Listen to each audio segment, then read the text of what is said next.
Oi, esse é o Dona Cannabis, um podcast com um olhar diferente sobre a cannabis medicinal, o olhar de uma atípica mãe.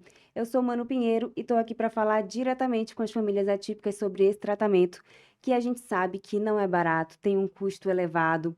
Nas farmácias, os medicamentos chegam a custar até 2.000, 3.000 reais. E é muito difícil manter esse tratamento, mas ao mesmo tempo as famílias se esforçam, elas fazem rifa, elas vendem o que for preciso para conseguir manter essa medicação, mas em algum momento vai acabar e elas não têm como repor. Só que existem alguns meios de você conseguir esse tratamento, que por sinal já tem lei, né, que garante no SUS, mas ainda não está funcionando, não está regulamentado em nenhum estado ainda. Mas existe sim uma forma que é a judicialização, e a gente vai falar sobre esse assunto hoje com o Dr. Leonardo Navarro, que é advogado, membro da Comissão Especial do Direito da Cannabis Medicinal da OAB. Doutor, muito obrigado por você estar aqui hoje e esclarecer todas as nossas dúvidas. Manu, obrigado pelo convite. É sempre um prazer falar sobre cannabis medicinal, essa área que eu já atuo há algum tempo e tenho muito prazer. Então, vamos lá. Vamos lá.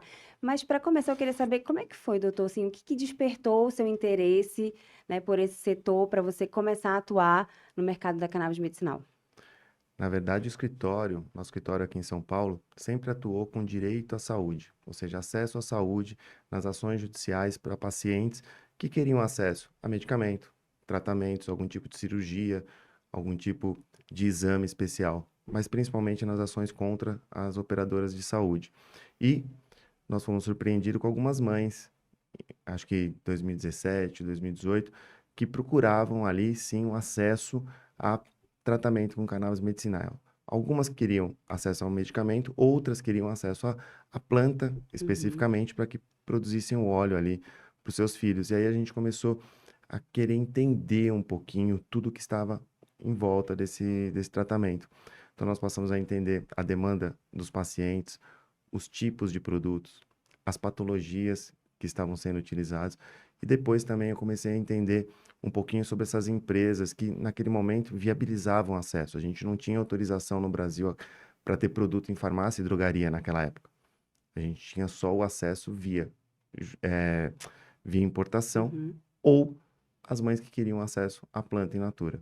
E não tem como não se sensibilizar, né, doutor, com uma história, com histórias tão fortes. Eu acho que você já deve ter, né, presenciado várias histórias. As histórias são, assim, emocionantes. E além, não só o relato delas, mas depois você vê o uso do produto, o que causa de impacto na família. A gente Uhum. está falando aqui de mães que tinham crianças com epilepsia, né? Que têm crianças com epilepsia, com 60, 80 convulsões por dia. Mães que eu falo muitas vezes perdiam a dignidade, porque elas Sim, dormiam com seus filhos abraçadas. Muitas mães sei que de não várias podiam histórias assim. não podiam largar as crianças, tinham que dormir abraçada, então ela deixa de trabalhar, elas deixam de ir no Imagina cabeleireiro, o psicológico dessa mãe. elas deixam de fazer a unha, elas ficam praticamente reclusas com seus filhos dentro de casa, por causa das... Não, eu sei de histórias de mãe que, por exemplo, não consegue nem ir ao banheiro, nem tomar banho se não tiver alguém para ficar Exato. ali olhando. É difícil. Esse foi o perfil, infelizmente, né, que nos procuraram, mães que não tinham outro tratamento. E sempre bom ressaltar, eram crianças refratárias, né?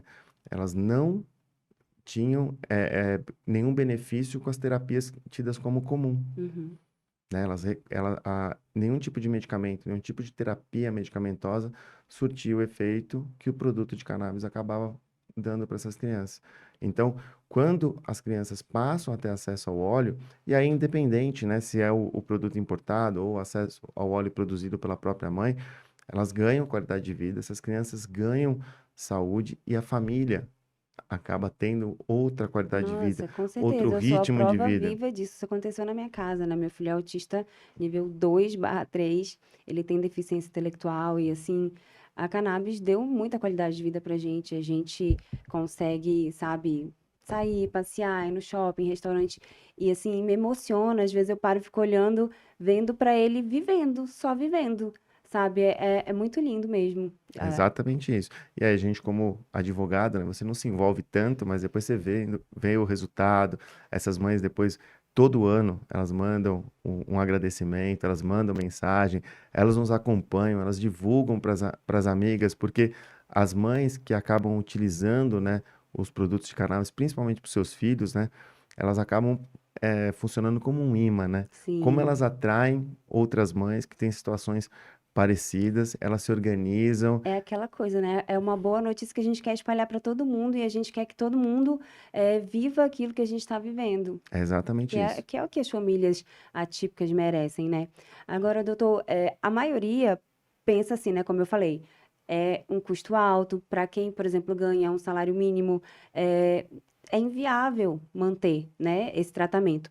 Mas tem formas, né? Que é a judicialização e tem algumas formas aí de judicialização, tanto do governo quanto o plano de saúde. Você pode explicar para a gente desmitificar isso de que é impossível fazer o tratamento com a cannabis. Antes da gente entrar nesse ponto, eu vou fazer só um parênteses, Manu, que eu acho que é importante a gente deixar bem claro que hoje a prescrição pelo médico de produto de cannabis, ela é permitida. Uhum, A Anvisa regulou, regulou duas formas de acesso. O acesso pela importação, ou seja, o paciente ele tem uma prescrição médica de um produto importado, ele pede uma autorização na Anvisa, a Anvisa autoriza o paciente a importar e o paciente então tem acesso a um produto importado. Outra forma de acesso são os produtos já dispensados em farmácias e drogarias. A primeira forma é a famosa RDC 660 da Anvisa, importação, e a segunda forma é a RDC 327 da Anvisa, dispensação em farmácias e drogarias. Então, o médico hoje ele pode prescrever para os seus pacientes essas duas formas de acesso. uhum. Então, muitos médicos E nas relutam. associações também, né? Isso, existem aquelas associações que têm autorização judicial, que elas plantam, fazem a extração e fornecem ali para os seus associados. Então, também as associações funcionam como uma via de acesso, o paciente muitas vezes precisa se associar, paga uma anuidade e depois tem um custo reduzido com relação ao Aham, frasco, né? mas no caso de judicialização, é geralmente ou na importação ou na farmácia, ou Sim, também pela associação. sinceramente, eu entendo que a via de acesso efetivamente deve ser Uhum, para os produtos da 327 para 660. aham, Por quê? A associação ela tem esse caráter de terceiro setor e ela se organiza para fazer algo e disponibilizar para os seus associados. Então, eu entendo que não deveria ocorrer uhum, aí a uhum, judicialização para os olhos aham, específicos de associação. Não digo que não tenha, uhum, mas eu acredito que não seria o caminho correto para as associações atuarem no mercado. uhum. E como é que funciona, doutor, assim, o passo a passo para as pessoas entenderem? É um pouco burocrático, mas assim, não é impossível. Vamos lá. Acho que a primeira regra que vale para os dois. Vamos falar de judicialização contra o SUS e a judicialização contra as operadoras de saúde. A primeira regra, médico. Uhum, Esse paciente precisa ter um acompanhamento médico, precisa ter a prescrição, ou seja, precisa ter a definição de qual vai ser o produto que vai efetivamente proporcionar aquele benefício que o médico quer. Muitas vezes até as mães chegam, eu quero tal remédio que deu certo com o filho da minha uhum, amiga. Às vezes não é, uhum, né? A gente sabe hoje que tem diversos tipos de produto. Então, o primeiro ponto, seja para judicialização pelo SUS ou pela judicialização contra as operadoras de saúde, é o pedido do uhum, médico definindo exatamente qual é o tipo de produto que ele entende que vai ser melhor para aquele paciente. Esse é o primeiro ponto. Segundo ponto, que vale também para as duas formas de judicialização, fazer o pedido, seja para o plano de saúde ou seja uhum. para o SUS. Eu não posso demandar contra alguém se eu não tenho a A negativa. negativa. Então, isso é o segundo passo extremamente importante. Contra o SUS, cada estado, cada município tem um sistema próprio de receber esse pedido. Aqui no estado de São Paulo, por exemplo, o pedido é feito online. Existe um link na Secretaria de Saúde que você faz o pedido de Uhum. medicamento. Ah, Então, sim. você faz o preenchimento dos dados, preenche com o CRM do Só médico. aqui, né, no estado de São Paulo. Isso, eu estou Aham. dando um exemplo pontual, mas cada estado vai ter um mecanismo Uhum, próprio de receber esse pedido. E aí a uhum. gente tem que esperar, seja do plano de saúde, seja do SUS, né, do estado e do município, A a negativa. negativa. O meu filho, ele tem a judicialização pelo plano de saúde. Foi Isso. bem assim esse processo mesmo. A gente solicitou e aí teve a negativa. E aí foi que a gente entrou. né, com a ação. Inclusive, eu tô com uma outra história de uma pessoa da minha família, a minha tia, que tem ela, e ela já começou o tratamento, né? Eu ajudei ela com alguns óleos e tudo, e ela melhorou assim muito, muito mesmo, e agora ela tá tentando a judicialização. Ela já tá nessa fase, ela vai, judicializar o plano, né? E ela tá nessa fase de já tem a negativa do plano e agora vai. Isso, perfeito. Então você tem que ter a negativa. E muitas vezes, principalmente com relação ao pedido feito para estados e municípios, a gente não tem uma negativa expressa. Uhum. A gente tem aquilo que a gente chama de negativa tácita. Ou seja, o, o estado e o município demoram para responder ou Hum, não responde. Para efeitos de tratamento de saúde, essa demora ou esse já é uma negativa. responder tardiamente já é a E negativa. tem um prazo, assim, se ele não responder até, sei lá, uma semana. Vamos lá. Isso depende muito da forma que o médico requerer. Uhum, Se ele colocar, por exemplo, que o tratamento tem que ser iniciado de forma urgente ou quanto antes naquele pedido que ele hum, fizer, a gente passa a ter aí prazos reduzidos, né? Ou seja, o direito à saúde tem que ser fornecido em em tempo rápido, né? A gente está falando aí no dia a dia de 24 a 48 horas. A gente sabe que isso ah, não que vai acontecer, tá? Esse atendimento, uhum. principalmente pelo Estado e município, ele não vai responder desta forma. Da mesma maneira Então que o é plano bom de até saúde. já ligar esse alerta dessa diquinha aí para falar para o médico pedir assim, né, com Sim, urgência. sim, isso é muito importante. É muito importante. Colocar que é urgente. Inclusive isso aconteceu com a gente teve que fazer uma, eh, editar lá para colocar essa urgência. Tem duas palavrinhas que são importantes. A urgência ou o quanto antes, Uhum, é que o tratamento tem que ser iniciado o quanto antes, e principalmente destacar que é um tratamento continuado. uhum. Ou seja, é um tratamento que começa e, a princípio, ele não tem data para acabar. É, Ou seja, esse fornecimento vai ter que ocorrer até alta médica, até o médico dispensar o uso desse medicamento. A gente sabe que em muitos casos, infelizmente, não vai ter essa dispensa. Essas crianças, as mulheres ou homens que venham a utilizar, vão utilizar por toda a vida, né? é Então tem que verdade. colocar ali no relatório a urgência e que o tratamento é continuado. Isso é muito importante. E aí depois, qual que é o próximo passo?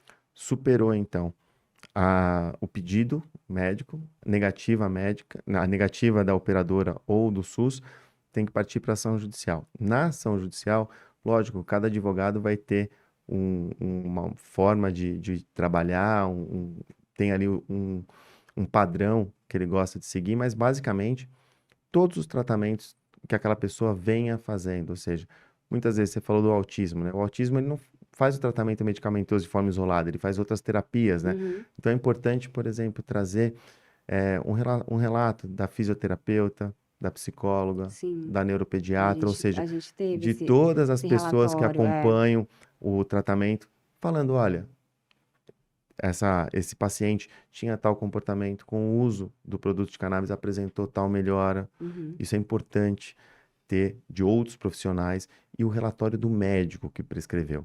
O relatório do médico que prescreveu passa a ser uma peça chave dentro do processo de judicialização, ou seja, tem que ser o que a gente chama um relatório completo, que demonstre uhum. uma anamnese perfeita daquela criança, daquele paciente, demonstrando por que se define por esse tratamento. É pela agressividade? É pela dor? É por conta da epilepsia? Uhum. Qual o número de convulsões que aquela criança apresenta? Qual o tipo de prejuízo, né? Uma criança que tem um número elevado de convulsões, ele pode ter danos neurológicos irreversíveis ao longo da vida. Então, É. tudo isso tem que constar. Aí o médico define qual vai ser a possibilidade terapêutica que ele vai utilizar, ele relata um pouquinho dos benefícios que se espera, e no relatório também ele fala por que ele definiu por aquele produto especificamente, traz ali pelo menos o indicativo de posologia, ou seja, quantas ml dia aquele paciente vai utilizar. Por quê? Porque isso vai te dar também a conta, o cálculo de quantos frascos por mês barra frascos ano. Uhum. Isso é importante ter no A relatório. Não é o medica médico que define, mas tem que ter pelo menos um indicativo de como o tratamento vai que ser. esse pedido é de pelo menos ali para garantir um ano de tratamento, né. Exato. Aqui, pelo menos alguns planos de saúde, depois que iniciam o fornecimento, eles passam a interagir Uhum. com o médico ou com a família justamente para fazer A um recompra, né? ajuste dessa compra. Lógico, o tratamento ele não é garantido por um ano, ele é garantido até a alta médica, né? O que se Uhum. faz, então, é viabilizar um manejo dessa compra, para que o plano de É. saúde possa se organizar e para que o paciente não fique sem o tratamento. No estado já é mais difícil, né? Na judicialização contra o SUS, aí sim, muito provavelmente, a gente vai ter uma compra semestral ou uma compra anual, tá? Uhum. E aí, então, esse é outro ponto. Estado, seja contra o Estado, seja contra o plano de saúde, a gente tem esse kit de documentos, né? Se é criança, tem que ter a representação da mãe, tem que ter a procuração, os documentos pessoais da mãe e da criança, ou do pai, né, que a represente. Se for uma pessoa já com interdição, por exemplo, de idade, também tem que ter os documentos referentes. Para o SUS, precisa a comprovação da baixa renda, né? Exato. Já do plano de saúde, não. As pessoas às vezes confundem, porque não, você paga o plano, você tem o direito, né? São duas coisas diferentes. Comprovar baixa renda para as ações contra o SUS, sim. No plano de saúde, muitas vezes se tem aquela declaração de hipossuficiência, ou seja, aquela declaração de que eu não posso suportar com os custos do processo, para que você não tenha as despesas processuais. É diferente Uhum. dessa comprovação de insuficiência que eu preciso comprovar contra o SUS para que o SUS pague Sim. os meus medicamentos, ou Uhum. tratamento, ou aquela cirurgia.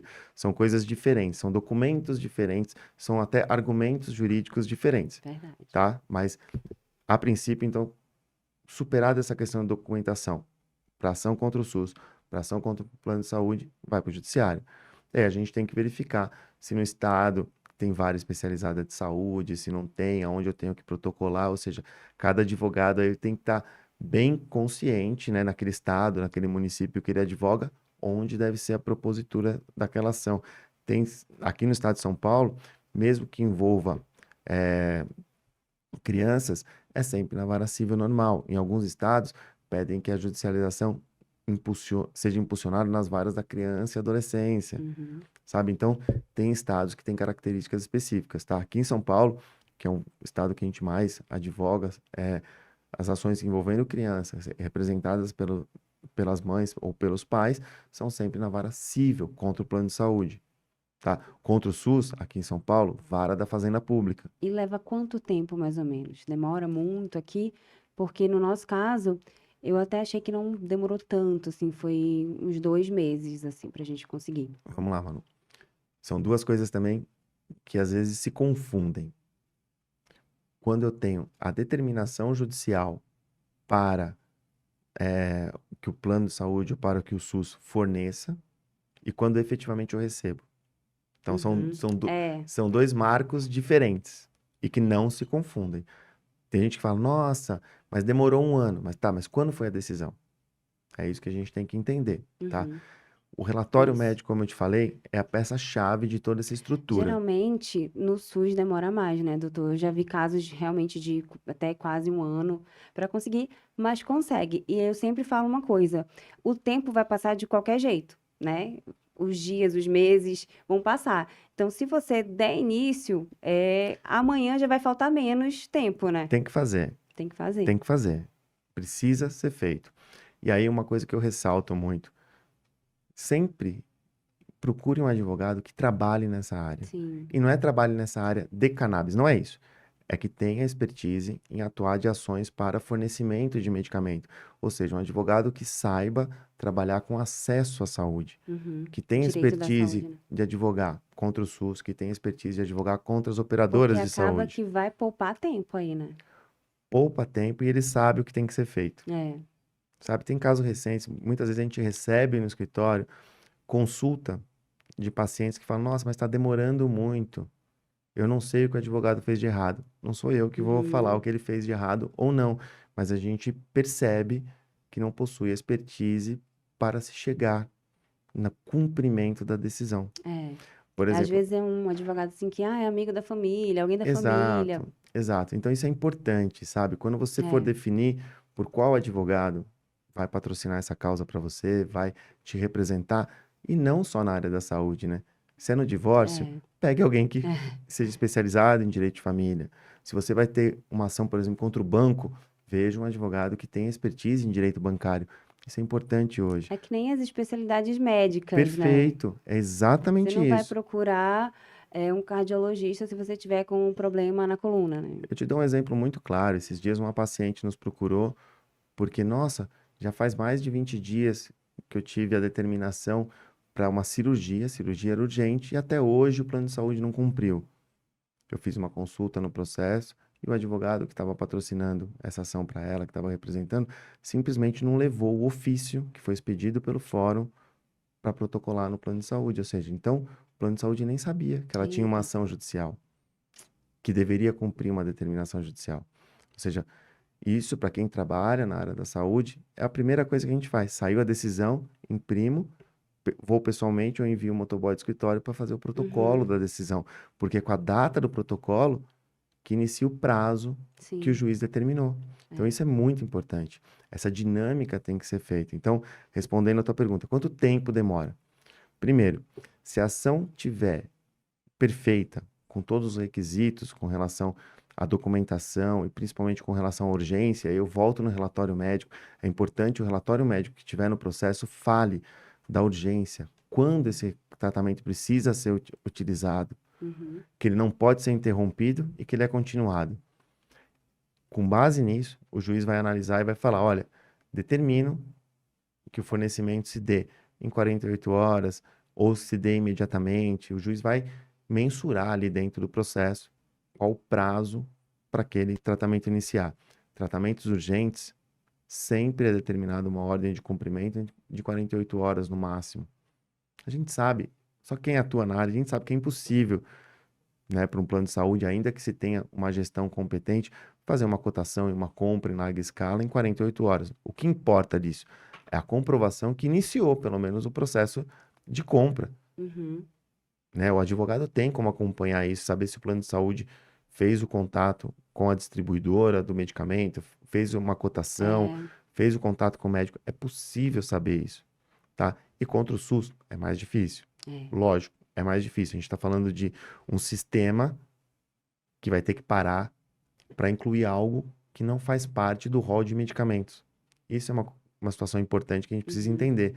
O produto de cannabis, como ele é chamado pela Anvisa no Brasil, ele ainda não está no rol de medicamentos do SUS. Os produtos que estão no rol é muito fácil. Já existe um sistema de compra, já existe a lista de fornecedores, você já tem todo um sistema que funciona. Quando a gente fala do produto de cannabis, ainda não tem, não está no rol. A Conitec ainda não colocou os produtos de cannabis no SUS. Os estados ainda não têm uma lista de produtos de cannabis. Os municípios também. Por isso que está demorando tanto para a lei entrar em vigor aqui? Vamos lá. A lei do Estado de São Paulo fala de produto de cannabis, né? Uhum. Medicamentos que tenham em sua composição o canabidiol ou outros canabinoides. O que que acontece? Efetivamente, não existe no rol do SUS, na lista de medicamentos disponíveis. O que que a gente entende que vai acontecer aqui em São Paulo? Muito provavelmente a regulação da lei, que é o que a gente espera que o governador assine nos próximos dias, inclusive é isso que naquela matéria da Folha de São Paulo, Uhum. o próprio Dr. José Luiz fala, né, que a regulamentação está em vias de ser assinada, muito provavelmente neste primeiro ciclo, vamos chamar assim, devem ser incluídos produtos da RDC 327 da Anvisa. Como eu falei, os produtos disponíveis em farmácias e drogarias. Por Hum. quê? Esses produtos a gente tem mais segurança com relação ao que tem no frasco, vamos colocar assim, né? Porque a Anvisa exigiu para viabilizar o registro as boas práticas farmacêuticas e a gente tem uma facilidade de aquisição. Por quê? Esses Porque já produtos está. estão no Aham. Brasil, eles possuem distribuidora ou a farmacêutica, né, a empresa responsável. Então é mais fácil para viabilizar uma compra estatal, é mais fácil para você impulsionar o pagamento desses produtos e também a continuidade. Uhum. Então a gente sabe que hoje nós temos 34 produtos que foram autorizados pela Anvisa para serem dispensados em farmácias e drogarias. Então, muito provavelmente, tá, a regulamentação da lei estadual vai ser direcionada aos produtos da RDC 327. Doutor, agora uma dúvida.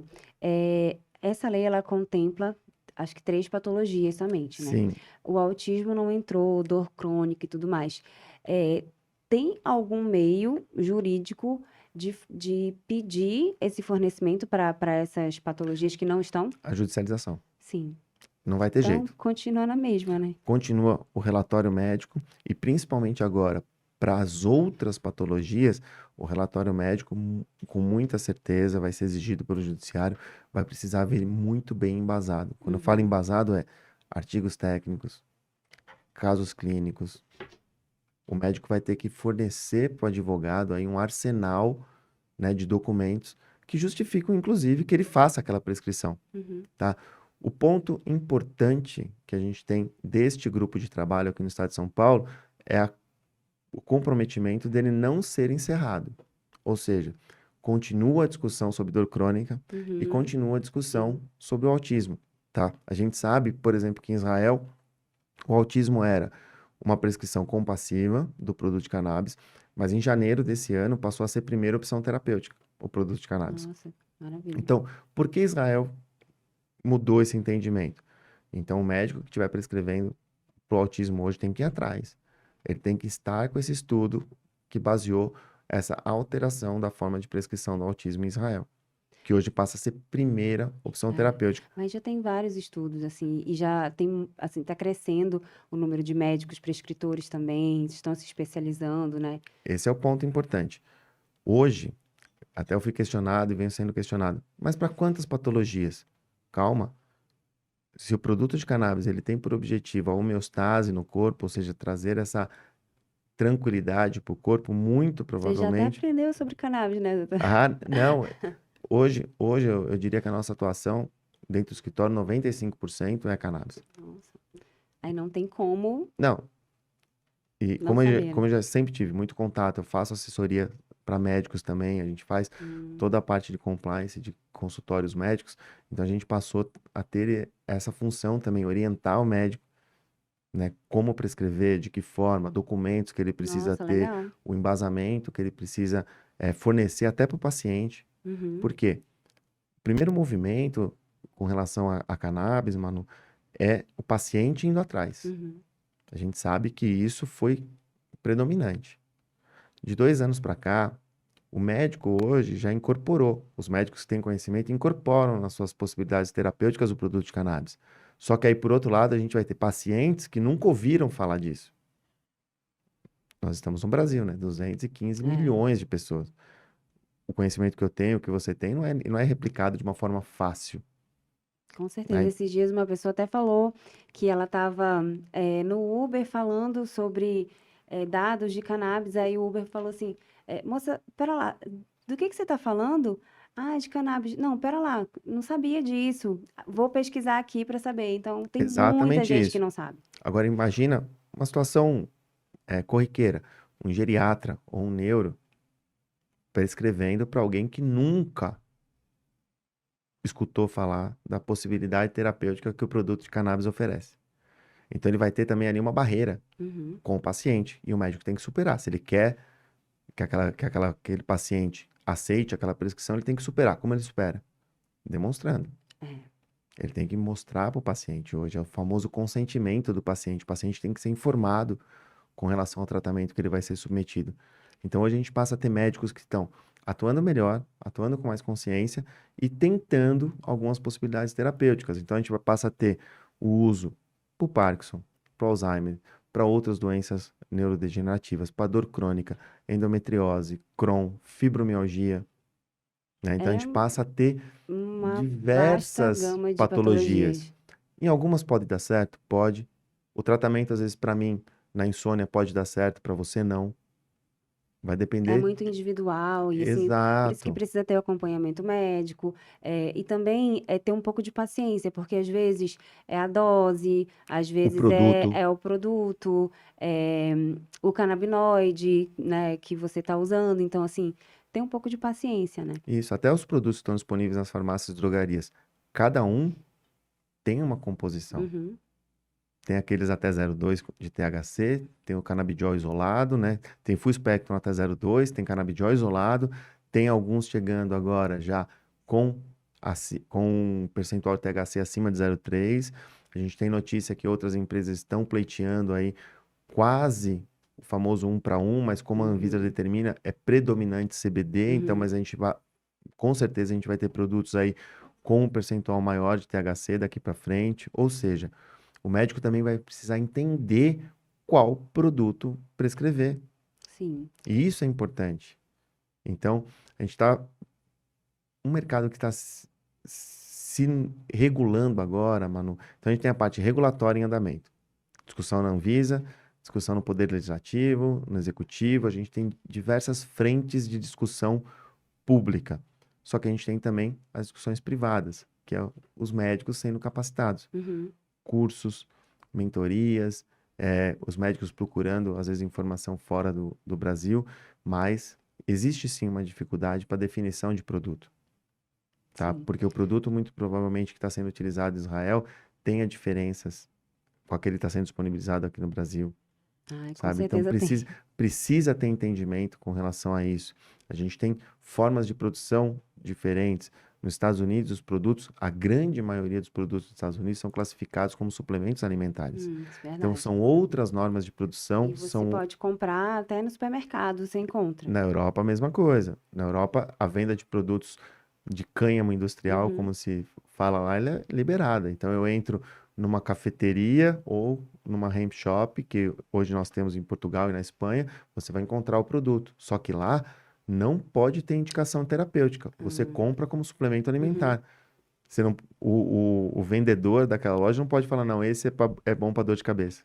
É proibido, porque está falando de um alimento. Uhum. Então, tem questões regulatórias que a gente precisa entender, o médico precisa entender e transportar para a nossa realidade. Doutor, ainda voltando lá naquele passo a passo da judicialização, aí depois que saiu a decisão favorável, aí tem um tempo, né, o plano de saúde entra em contato, né, com a Isso. empresa que prescreveu, que o médico prescreveu, com a marca, como é que é? Na maioria dos relatórios, muito provavelmente, quando o médico indica, ele coloca, é importante colocar a referência, né, daquele produto, colocar os dados do produto que ele está prescrevendo para que viabilize esse contato. Aham. Então, muito provavelmente, o plano de saúde vai falar, às vezes com o advogado, muitas vezes entra em contato com o advogado. Tá bom, doutor, o produto é X, mas como eu compro? Cadê os dados? Então, tem que ter uma supervisão também Mas do também tem advogado. algumas empresas que fazem esse intermeio aí, né, esse Sim, intermediam sim. essa. Se for produto importado, a gente tem empresas que fazem efetivamente essa Agora, tem uma intermediação. coisa que acontece, assim, que eu nem sei se poderia falar aqui, mas eu vou falar. Às vezes, e aconteceu comigo, tá? O plano de saúde me ligou e falou assim: o médico prescreveu uma marca, e aí o plano me ligou e falou assim: olha só, você não quer essa outra marca aqui? Aí eu falei: não, eu quero que o médico prescreveu. Ah, mas não sei o quê, e tenta convencer por outra marca. Eu não sei por que que é feito isso, se é permitido fazer isso, mas aconteceu comigo. Ah, Aí eu neguei, falei: não, eu quero a marca que o médico prescreveu. primeiro, não é você que define o que seu filho vai tomar. Quem define é o É o médico. médico. Então, qualquer alteração de terapêutica, quem tem que ser consultado é o médico, inclusive pelo plano de saúde. Uhum. O plano de saúde não pode pressionar o familiar a alterar. A mesma coisa com relação a uma cirurgia ou qualquer outro tipo de situação. Quem tem que ser contatado é o médico. Pois é. Por Então isso foi que o plano... errado isso, né? Foi, E foi... já aconteceu? Você soube já de Não, casos isso é assim? totalmente errado e isso pode ser... Você já presenciou casos assim? Já é comum esse tipo de Aí você pressão. orienta, né? Não, a gente noticia no processo que o plano de saúde está assediando a parte contrária, Olha porque a partir só. do momento que eu tenho um advogado e um médico constituído ali, o advogado como seu representante e o médico como o responsável pela terapêutica, ou o auditor do plano de saúde entra em contato com o médico, ou o advogado fala com o advogado. Uhum. O plano de saúde não pode te ligar. Pois Existe é. uma regra ética e processual a ser cumprida. Se você tem a representação de advogado, é o seu advogado que deve ser contatado pelos advogados do plano de saúde. E o auditor do plano de saúde, o médico auditor do plano de saúde, fala com o seu médico com relação àquele produto que foi prescrito. O que acontece agora, falando especificamente dos produtos de cannabis, tem muitos produtos que são idênticos na composição. Uhum. E aí sim, o médico pode ser consultado, por exemplo, se ele aceita a alteração daquele produto.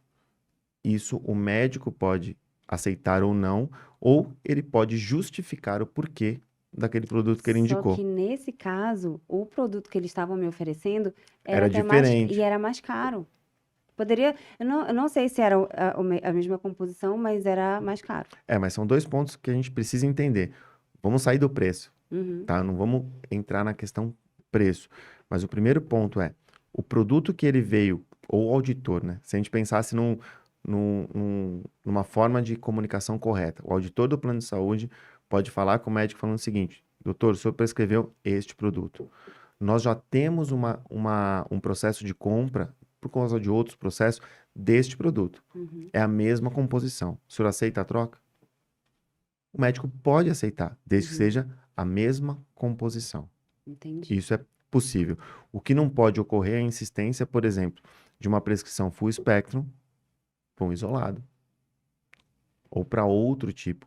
Ou o médico E colocou um. também o paciente tem o direito de dizer não, e o médico também, né? Sim, por isso que eu falo, o médico pode aceitar se for a mesma composição, ou o médico pode justificar, olha, tudo bem, é a mesma composição, mas este produto eu confio Eu porque na conheço. minha prática clínica eu utilizei em casos parecidos da mesma patologia e o resultado terapêutico foi eficiente. E esse paciente já vem utilizando, já adquiriu um ou dois frascos de forma particular e o relato É, dele aqui é suficiente para eu manter a prescrição. Então, por isso que o médico também ele tem que ser muito consciente daquilo que ele está prescrevendo. O médico tem que e ter hoje. conhecer o produto, né? Exato. Hoje o médico que trabalha com uma criança, com crianças principalmente, vamos colocar assim, com autismo, né? Que precisem desse tratamento para o autismo e que tenha também dentro do consultório as crianças que possuem epilepsia, com certeza a gente vai estar falando de produtos diferentes.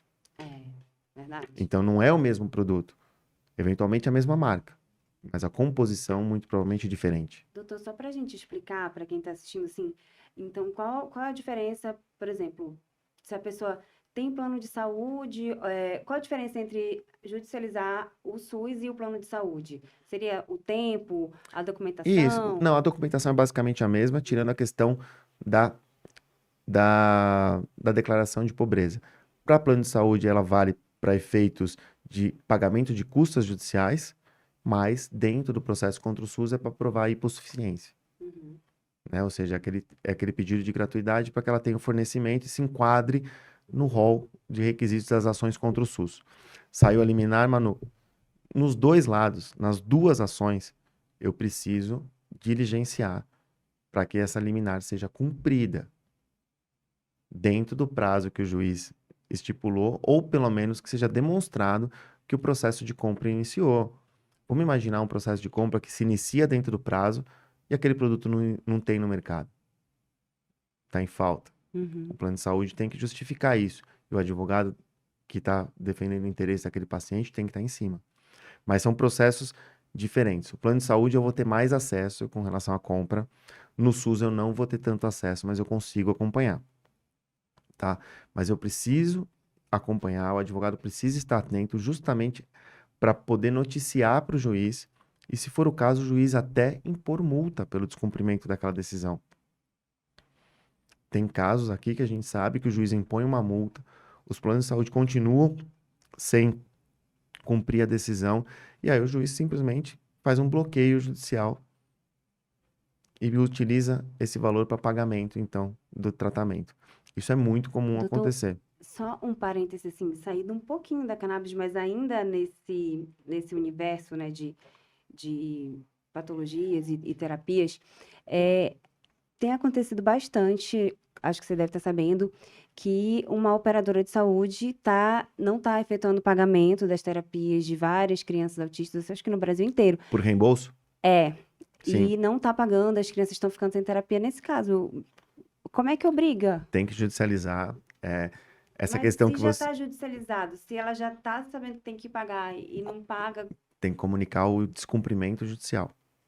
Tem que comunicar, o advogado precisa demonstrar para o juiz que mesmo com uma ordem judicial, aquele descumprimento está acontecendo. O que aconteceu, de forma bem rápida, nos últimos 2 anos, as operadoras de saúde estão lutando contra o que eles chamaram de máfia do reembolso médico.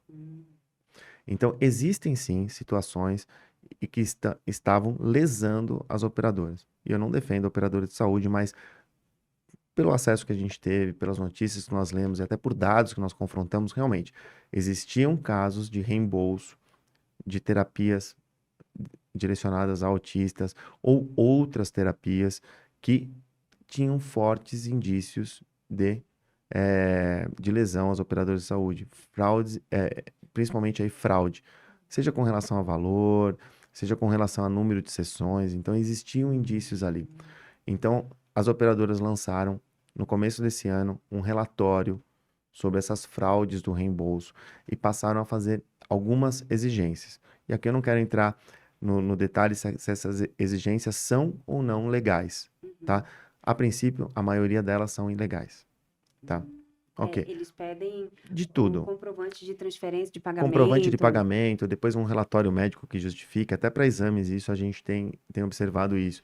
Algumas operadoras E estão. já que algumas dessas práticas são ilegais, tem como fazer alguma coisa contra Tem, isso? exato. Se aquele fornecimento, se aquela terapia já está resguardada por uma decisão judicial, o advogado precisa levar para o juiz esse descumprimento, essa demonstração de que a operadora passou, então, a descumprir aquela decisão judicial.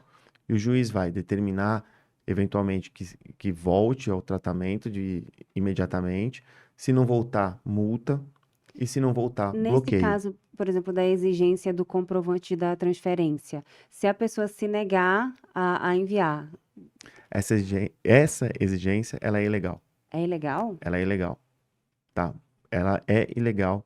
Por quê? Primeiro, nunca se exigiu.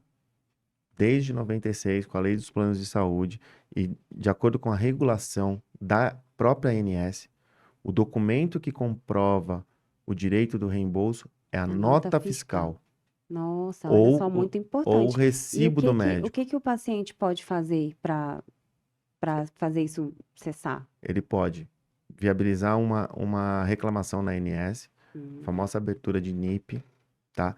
E se mantida essa exigência, ele pode sim levar para o judiciário. Não tem jeito, ele vai precisar levar para o judiciário, ou naquela ação, especificamente se já tiver o resguardo judicial para aquele tratamento, ou em uma nova ação, certo. tá? Porque aí você está colocando duas situações, né, Manu? Existem aquelas situações que estão dentro já de uma decisão judicial e pode estar ocorrendo com alguém que fazia o tratamento por reembolso e que não judicializou e agora, por conta dessas exigências, vai precisar judicializar. Mas as operadoras como um todo, tá? A grande maioria delas estão aí pegando pesado, este ano principalmente, com os reembolsos. Eles criaram até um site, uma cartilha sobre reembolso médico, né? Infelizmente tem fraude. Muitas clínicas aí foram pegas efetivamente fraudando e isso está repercutindo no mais fraco, no paciente que realmente precisa. Então tem que ter muita atenção. O Isso advogado é tem que estar muito atento com relação ao processo que está em curso e quando receber essa demanda nova, sabe, o paciente que vier a procurá-lo com relação a isso. E há um outro ponto, mano. Muitas clínicas e muitos médicos também estão se unindo contra as operadoras de saúde, porque muitas clínicas que atuavam de forma correta, que vinham fazendo tudo certinho, passaram de um faturamento de 100 para zero. verdade. Então, inviabilizou a atividade de muitas clínicas que não eram conveniadas, mas que trabalhavam sob E o o sistema pior de de tudo, reembolso. né? Crianças que ficaram já sem terapia. Exato. A primeira restrição feita pelas clínicas foi a proibição daquilo que se chama de reembolso assistido, que nada mais é do que a orientação, o acompanhamento de um funcionário da clínica com relação aos processos que devem ser realizados para chegar ao reembolso. Como cadastrar no site? Muitas mães forneciam, muitos idosos forneciam para a clínica o seu login, a sua senha, ou até uma procuração, e não há ilegalidade nisso. Uhum, A senha é minha, o login é meu, o direito é meu, e eu concedo autorização para quem eu quiser. Isso é direito civil, justo. tá? Então, a primeira negativa que nós tivemos foi essa. O grande movimento foi esse. Negar a assistência, negar a ajuda, né? Para que fosse empenhado aí o reembolso assistido. Depois veio a questão da nota fiscal, a comprovação do efetivo desembolso. E daí para frente, uma série de outras medidas tidas como ilegais.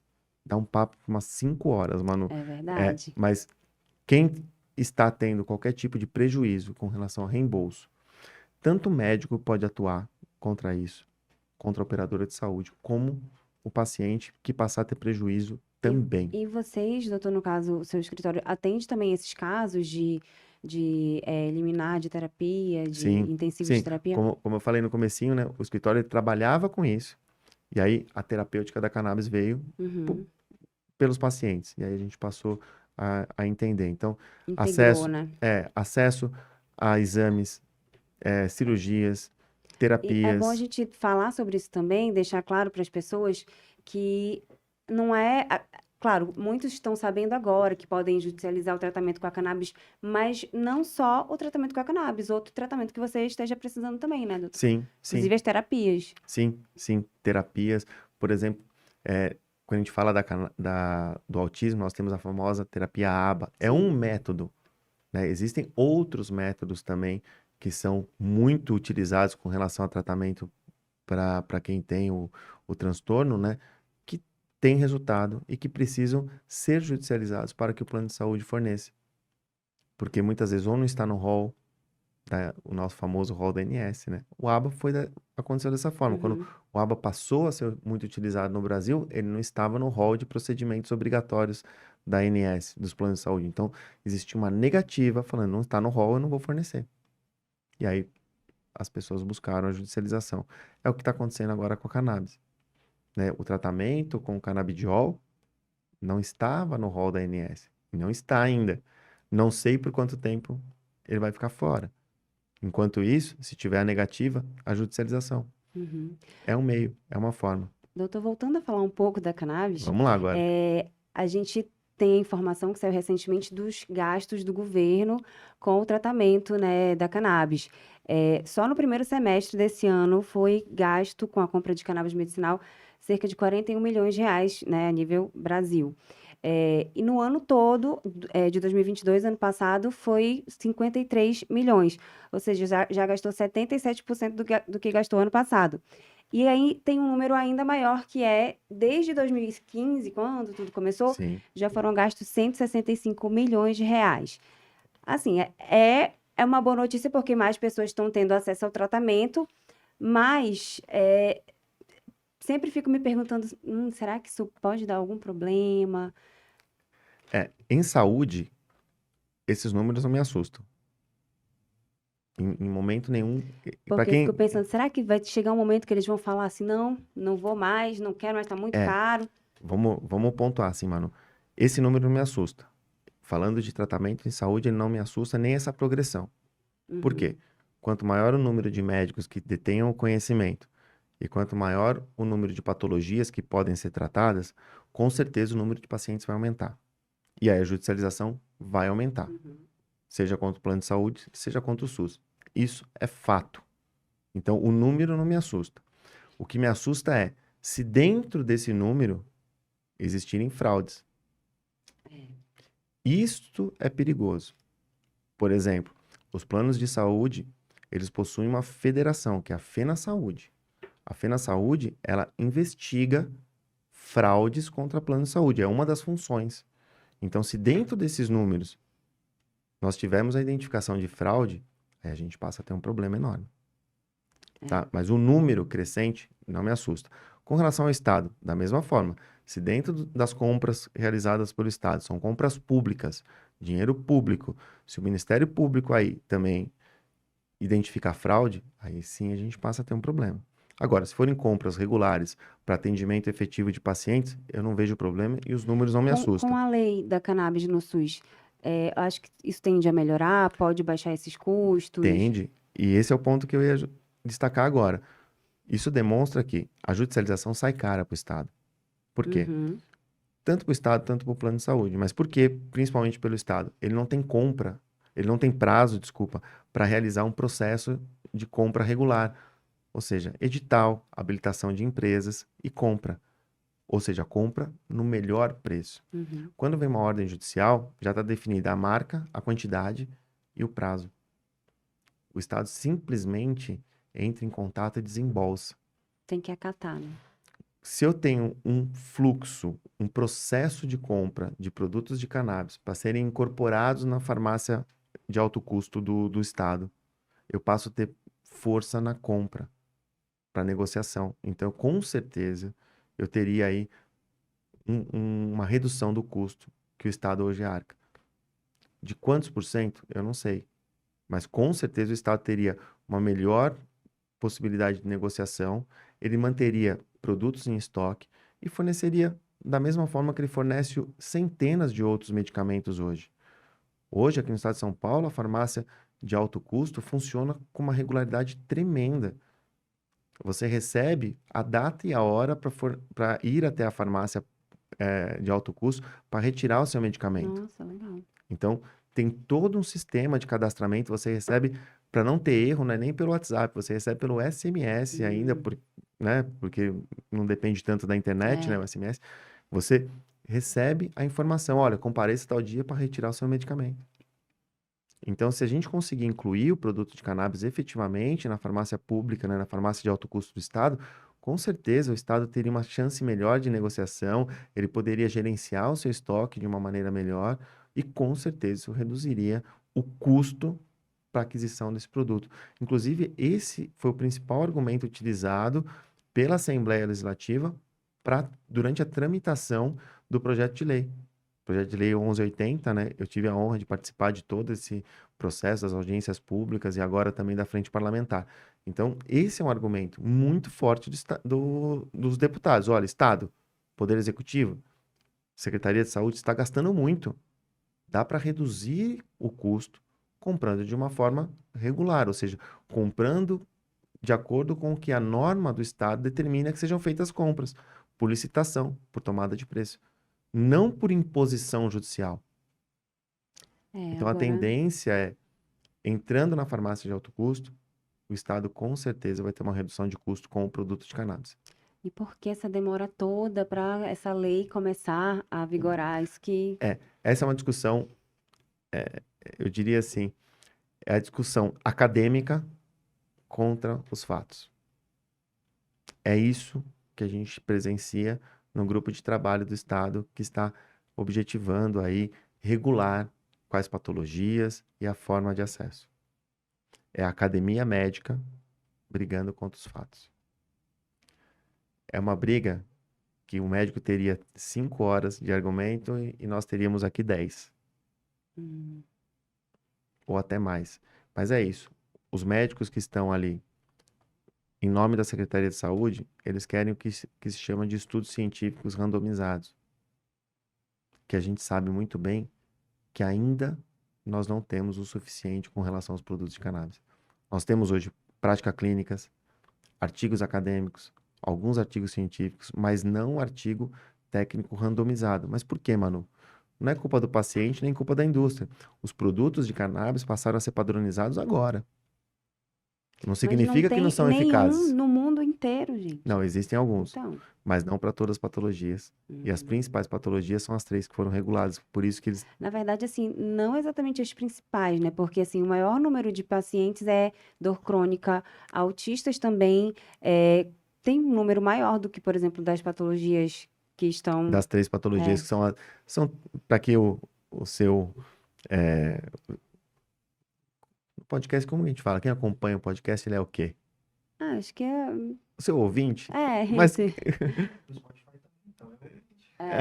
então, espectadores, isso, para sua audiência, é, acho que fica bom, para sua audiência ter conhecimento, mano, é, as 3 patologias que foram reguladas são 3 variações de epilepsia. uhum, Cada uma com seu nome, né, mas de forma bem simples, sim, são 3 variações de epilepsia.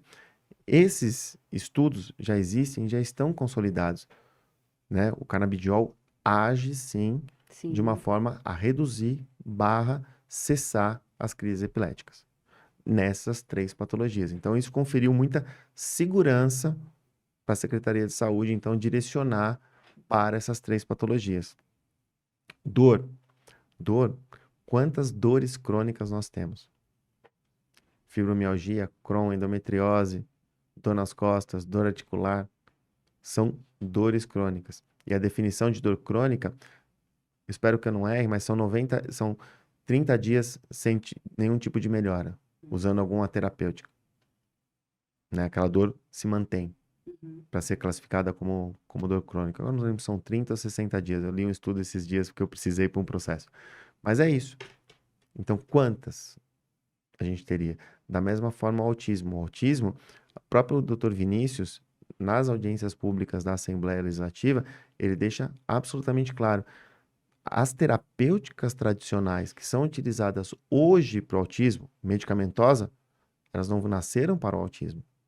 Então, por que querem afastar os produtos de cannabis hoje? Então, essa é uma discussão. Hoje, esses medicamentos controlados, que são utilizados na terapêutica medicamentosa dos autistas, não são produtos desenvolvidos para o autismo. Foram produtos desenvolvidos para outras patologias, para o sistema nervoso central, que E aí, trazem efeito e no aí, autismo, e só aí que a com questão, efeitos efeitos colaterais. colaterais, isso que eu já ia falar. Tem efeitos colaterais fortíssimos que a cannabis não tem.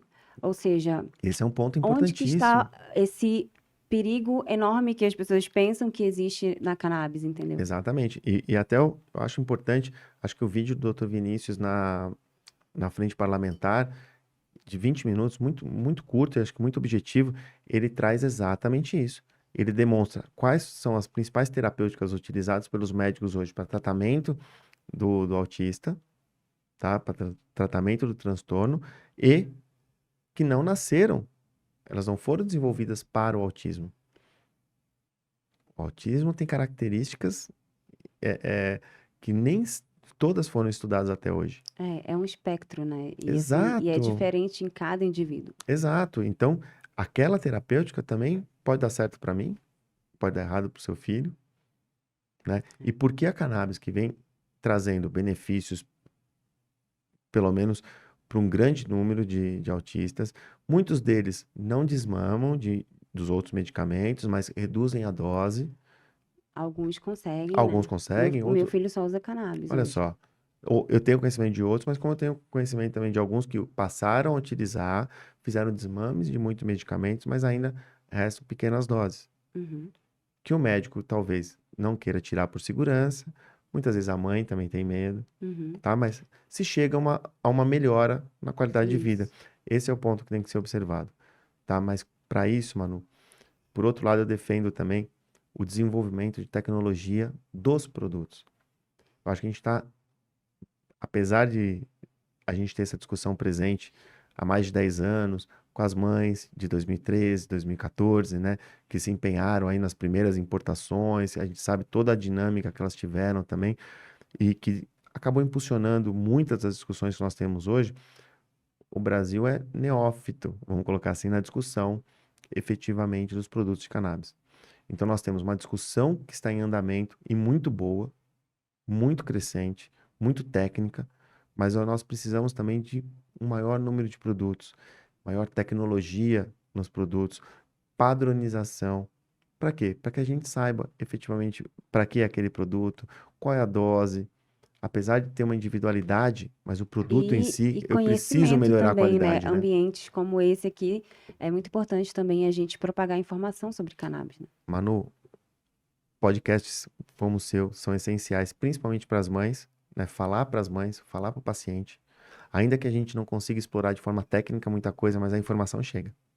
E o que está acontecendo é esse movimento legislativo. Muita gente fala, é só uma discussão em vão. Não, não é.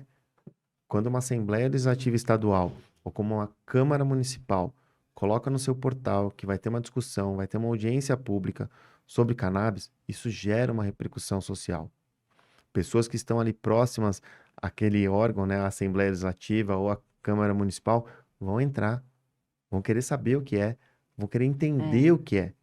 Doutor, então eu peço o seu apoio para divulgar então o nosso podcast, envie para os seus clientes, para quem precisar Não, saber conte, dessa informação. conte com a E gente. uma curiosidade aqui, doutor. Você já é ou foi paciente de cannabis ou tem alguém próximo a você que é? Sim, eu sou. Ah, Eu sim. sou. Eu uso para insônia. E aí, os resultados? Eu falo por mim, eu tive uma dificuldade enorme para encontrar o produto, Uhum. né? Os médicos que eu conversei, os médicos que me ajudaram a encontrar o produto, foi muito difícil. Foi muito difícil até chegar em um produto hoje que realmente, É bom a gente até falar sobre isso mesmo. Mas achou. sim, achou, mas foram diversas tentativas. Uhum. Mas que Diversas bom que não tentativas que, desistiu. produtos que, em vez de me acalmar na hora do sono, me excitavam, Uhum. né? Me deixavam mais atentos. Então, reduziam o meu sono, não me Aham. proporcionavam qualidade. Mas agora eu venho utilizando produtos que realmente me relaxam e fazem com que eu tenha uma Ah, melhora na qualidade que do sono. bom. Doutor, eu sempre faço algumas perguntas aqui, nosso tempo está acabando. Eu sempre faço umas perguntas aqui para os nossos convidados, e vou fazer para você agora, Lógico. tá? Eh, Se você tivesse que convencer uma família que tem muito preconceito com a cannabis, mas tem uma pessoa que precisa muito desse tratamento. Se você tivesse que convencer essa família muito rápido, 1 minuto, o que que você falaria? Entre utilizar um produto que está na bula, que tem contraindicação, e um produto que não vai ter um efeito colateral que traga prejuízo, vale a tentativa. Uhum. Quais são os efeitos colaterais que nós conhecemos dos produtos de cannabis? Aumento da fome, aumenta um pouquinho de insônia, desculpa, um pouquinho de sono, Uhum. né? Vai te dar sono, vai aumentar a fome, vai te dar boca seca. Uhum. Entre esses efeitos colaterais e uma falência renal, qual que você vai optar? Que é o uso de medicamento controlado Boa, de uso continuado. forte, gostei. Vou usar essa daí. Qual desses, qual é a minha opção? Uhum. Como tentativa, pelo menos. Certo, Dá essa possibilidade. perfeito. Eu tenho alguém com dor crônica que não levanta da cama, ou alguém que está passando por um tratamento oncológico, que já é uma bomba medicamentosa, e tem dor. Eu vou dar outro produto para aumentar os efeitos É, colaterais? Ou eu vou, pelo menos, tentar um produto de cannabis que a gente sabe que pode, inclusive, ajudar para que essa pessoa tenha apetite sim, e se verdade. recupere melhor? Muito bom. Doutor, como é que você vê o mercado da cannabis nos próximos 5 anos?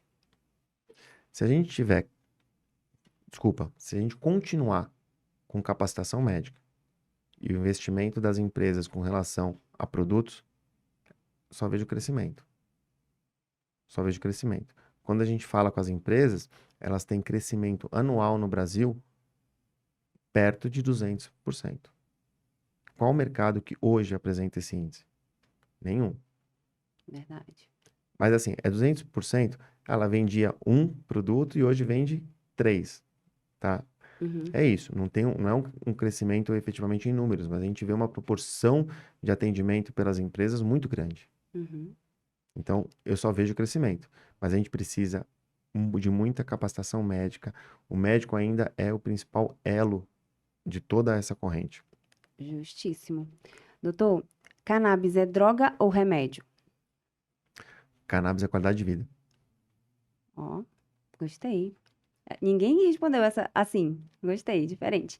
Só mais uma última perguntinha que a gente estava conversando nos bastidores para comentar sobre a questão do habeas corpus para cultivo, né, doutor? Sim, vamos lá. Tudo que eu falei com relação às ações judiciais, seja contra o SUS, seja contra as operadoras de saúde, são os requisitos para quem quer o acesso à planta. Uhum, Então, eu tenho que ter médico, eu tenho que ter uma prescrição, eu tenho que ter acompanhamento médico, eu tenho que ter definição da minha patologia, e eu levo aí para o judiciário, então, que eu preciso, ou que eu já tentei com outros medicamentos e não consegui, e que realmente o óleo artesanal, eu tenho benefício terapêutico. Para pessoas que têm dor crônica, elas produzem o óleo isso aí um custo menor, né? e também vaporizam em caso de crise. Então, todas essas possibilidades terapêuticas precisam constar em um relatório médico, Uhum. sabe? Precisam ser levadas aí à justiça Mas é criminal. possível, né? Você já teve alguns Sim, casos? é levada à justiça criminal, né? A uma vara federal criminal, e o juiz vai analisar se realmente aquela documentação viabiliza que ele autorize, ou seja, não é uma autorização judicial, é um resguardo, né? O habeas corpus é isso, é um Ah, resguardo. Olha, tem uma planta, ele cultiva, mas ele não pode ser enquadrado na lei de drogas, ele é um paciente medicinal. Uhum. E você já teve casos que foi Essa concedido? discussão, essa discussão, pelo menos falando do estado de São Paulo, ela vem evoluindo e com muita, assim, e com um direcionamento muito bom com relação à concessão de habeas corpus. Uhum. Eu tive o primeiro caso que chegou no Supremo, o STJ pacificou, né? A gente sabe que configurada o uso medicinal, o habeas corpus é uma alternativa. Isso já está consolidado, já estava consolidado no STJ, no Superior Tribunal de Justiça, e um caso no meu escritório chegou no STF. E por Olha relatoria só. do ministro Dias Toffoli, em liminar, extinguiu, porque foi um recurso do Ministério Público, né? De forma liminar, então, Dias Toffoli extinguiu aquele recurso, extinguiu o processo do Ministério Público, falando o seguinte: olha, já está consolidado. O fim é medicinal. Nós estamos falando de uma mãe que impetrou o habeas corpus para viabilizar o acesso à planta, para a produção do óleo artesanal para o seu filho. Então, estamos diante de uma situação de uso efetivamente medicinal daquilo que é produzido da planta. Então, ele extinguiu o recurso, né? Ele julgou ali pela extinção, pelo não provimento de forma liminar do recurso do Ministério Público. Foi o primeiro caso que chegou de cannabis no STF. Então, a gente vê um resguardo grande do judiciário. Eu sempre falo nas palestras que o judiciário e os tratamentos de cannabis para fins medicinais andam de mãos dadas, Uhum. tá? Aquelas mães lá de 2012, 2013 tiveram resguardo judicial e abriram todo esse caminho. E hoje o judiciário é assim, principalmente com relação a essa parte de acesso à planta. Comprovou que é medicinal, comprovou que não tem desvio de finalidade, aquele acesso, o judiciário vem resguardando sim. Que bom. Doutor, queria te agradecer muito a sua participação aqui. Foi muito proveitoso, você tirou muita dúvida de quem está assistindo a gente, tenho certeza. Vamos deixar aqui suas redes sociais, seu contato, para quem quiser entrar em contato com você. Acho que hoje o mais fácil é o Instagram, né? É, Leonardo Sobral Navarro, fica fácil de achar. Fica à disposição. Adorei. Obrigado pelo convite. muito obrigada, espero que você volte mais vezes aqui com a gente. Se convidar, eu volto. Cuidado, hein? Vai vir sim. Obrigado.